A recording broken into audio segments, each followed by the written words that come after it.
Hi friends, இப்போ நம்ம AK fans எல்லாம் வெயிட் பண்ணுறது நம்ம AK64 படத்தோட அப்டேட்டுக்காக தான். அண்ட் படத்தோட ஷூட்டிங் அக்டோபர் ஃபர்ஸ்ட் வீக்கில் ஸ்டார்ட் பண்ண போகிறாங்களா. அண்டு பூஜை ஆல்சோ செப்டம்பர் லாஸ்ட் வீக்கில் நடக்க போகுது அப்படின்னு நியூஸ் வந்திருக்கு. அண்டு நம்ம படத்தோட release date next year April or May. Good Bad Ugly எப்படி ரிலீஸ் ஆனிச்சோ அதே சம்மர் டைமில் தான் நம்ம AK64 படமும் ரிலீஸ் ஆக போகுது அப்படின்னு இப்போ நியூஸ் வந்திருக்கு. நிறைய சினிமா ட்ராக்கர்ஸ் இப்போ இதை கன்ஃபார்ம் பண்ணி சொல்லியிருக்காங்க.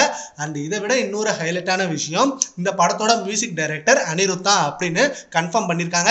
ஏன்னா இப்போ ரீசெண்ட் டைமில் ஆதிக் ரவிச்சந்திரன் நம்ம அனிருத்தை அடிக்கடி மீட் பண்ணதாகவும் அண்டு படத்தோட அப்டேட்டை பற்றி சொன்னதாகவும் நியூஸ் வந்திருக்கு. அண்டு கண்டிப்பாக AK64 படத்துக்கு அனிருத்தா மியூசிக் டைரக்டர்.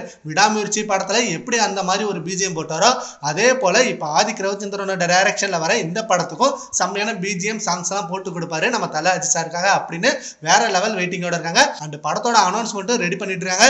சீக்கிரமே ஒரு நல்ல நாளா பார்த்து கிடைச்சிரும் அப்படின்ற மாதிரி சொல்றாங்க. AK fans day by day இந்த அப்டேட் தான் சோசியல் மீடியால கேட்டுக்கிட்டே இருக்காங்க.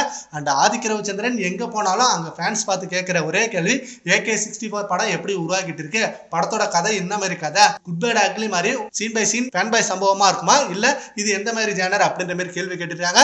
அதுக்கு எல்லாத்துக்கும் ஆதிக் ரவிச்சந்திரன் கண்டிப்பா அப்டேட் ரிலீஸ் ஆகும், இது வேற மாதிரியான படம், எல்லா சென்டர் ஆடியன்ஸையும் கவர் பண்ணும் அப்படின்ற மாதிரி சொல்லியிருக்காரு. சரி, ஓகே ஃப்ரெண்ட்ஸ், AK64 படத்தோட அனௌன்ஸ்மெண்ட் சீக்கிரம் ரிலீஸ் ஆக போகுது. அண்ட் அனிருத்தா மியூசிக் டைரக்டர், அதை பத்தி உங்க ஒப்பீனியனை நம்ம கான்வர்ஸ்ல கமெண்ட் பண்ணுங்க. Thank you friends.